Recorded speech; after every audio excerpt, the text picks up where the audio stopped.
ಭಿನ್ನಮಂಗಲ ಶ್ರೀ ಆಂಜನೇಯ ಸ್ವಾಮಿ ದೇವಾಲಯದಲ್ಲಿ ಧ್ವಜಸ್ತಂಭ ಪ್ರತಿಷ್ಠಾಪನಾ ಮಹೋತ್ಸವ ಸಂಪನ್ನ. ಶಿಡ್ಲಘಟ್ಟ ತಾಲೂಕಿನ ಭಿನ್ನಮಂಗಲ ಗ್ರಾಮದ ಶ್ರೀ ಆಂಜನೇಯ ಸ್ವಾಮಿ ದೇವಾಲಯದಲ್ಲಿ 2 ದಿನಗಳ ಕಾಲ ನಡೆದ ಧ್ವಜಸ್ತಂಭ ಪ್ರತಿಷ್ಠಾಪನಾ ಮಹೋತ್ಸವವು ಭಕ್ತಿಭಾವ ಹಾಗೂ ಸಡಗರ ಸಂಭ್ರಮದಿಂದ ನಡೆಯಿತು. ಶ್ರೀರಾಮನ ಕೃಪೆ ಹಾಗೂ ಶ್ರೀ ಆಂಜನೇಯ ಸ್ವಾಮಿಯ ಅನುಗ್ರಹದೊಂದಿಗೆ ಆಗಸ್ಟ್ 16 ಮತ್ತು 17ರಂದು ನಡೆದ ಮಹೋತ್ಸವದಲ್ಲಿ ವಿವಿಧ ಧಾರ್ಮಿಕ ಪೂಜಾ ಕೈಂಕರ್ಯಗಳು ಹಾಗೂ ವಿಶೇಷ ಕಾರ್ಯಕ್ರಮಗಳನ್ನು ಶ್ರದ್ಧಾ ಭಕ್ತಿಯಿಂದ ನೆರವೇರಿಸಲಾಯಿತು. ಮಹೋತ್ಸವದ ಅಂಗವಾಗಿ ದೇವಾಲಯವನ್ನು ವಿಶೇಷವಾಗಿ ಅಲಂಕರಿಸಲಾಗಿದ್ದು, ಶ್ರೀ ಆಂಜನೇಯ ಸ್ವಾಮಿಗೆ ಪುಷ್ಪಾಲಂಕಾರ ಹಾಗೂ ವಿಶೇಷ ಪೂಜಾ ಸೇವೆಗಳನ್ನು ನೆರವೇರಿಸಲಾಯಿತು.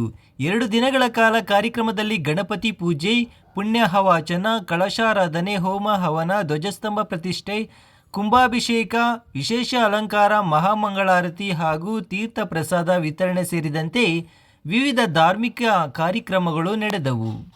ಧ್ವಜಸ್ತಂಭ ಪ್ರತಿಷ್ಠಾಪನಾ ಕಾರ್ಯಕ್ರಮವು ಮಹೋತ್ಸವದ ಪ್ರಮುಖ ಆಕರ್ಷಣೆಯಾಗಿದ್ದು, ಧಾರ್ಮಿಕ ಕಾರ್ಯಕ್ರಮಗಳೊಂದಿಗೆ ಧ್ವಜಸ್ತಂಭವನ್ನು ಪ್ರತಿಷ್ಠಾಪಿಸಲಾಯಿತು. ಈ ಸಂದರ್ಭದಲ್ಲಿ ದೇವಾಲಯದಲ್ಲಿ ಭಕ್ತಿಭಾವದ ವಾತಾವರಣ ನಿರ್ಮಾಣವಾಗಿದ್ದು, ಭಕ್ತರು ಶ್ರೀ ಆಂಜನೇಯ ಸ್ವಾಮಿಯ ದರ್ಶನ ಪಡೆದು ಪೂಜಾ ಕಾರ್ಯಕ್ರಮಗಳಲ್ಲಿ ಪಾಲ್ಗೊಂಡರು. ಮಹೋತ್ಸವದ ಅಂಗವಾಗಿ ಮಧ್ಯಾಹ್ನ 12 ಗಂಟೆಗೆ ಅನ್ನ ಸಂತರ್ಪಣೆ ಏರ್ಪಡಿಸಲಾಗಿತ್ತು. ಭಿನ್ನಮಂಗಲ ಸೇರಿದಂತೆ ಸುತ್ತಮುತ್ತಲಿನ ಗ್ರಾಮಗಳಿಂದ ಆಗಮಿಸಿದ್ದ ಭಕ್ತರು ಅನ್ನಪ್ರಸಾದ ಸ್ವೀಕರಿಸಿ ದೇವರ ಆಶೀರ್ವಾದ ಪಡೆದರು. ಶ್ರೀ ಆಂಜನೇಯ ಸ್ವಾಮಿ ದೇವಾಲಯದಲ್ಲಿ ನಡೆದ ಧ್ವಜಸ್ತಂಭ ಪ್ರತಿಷ್ಠಾಪನಾ ಮಹೋತ್ಸವವು ಗ್ರಾಮದ ಧಾರ್ಮಿಕ ಪರಂಪರೆ ಹಾಗೂ ಭಕ್ತಿಯ ವಾತಾವರಣವನ್ನು ಮತ್ತಷ್ಟು ಬಲಪಡಿಸಿತು. 2 ದಿನಗಳ ಕಾಲ ನಡೆದ ವಿವಿಧ ಪೂಜಾ ಕಾರ್ಯಕ್ರಮಗಳಲ್ಲಿ ಭಕ್ತರು ಶ್ರದ್ಧೆಯಿಂದ ಭಾಗವಹಿಸಿ ಪುಣ್ಯ ಫಲಕ್ಕೆ ಪಾತ್ರರಾದರು.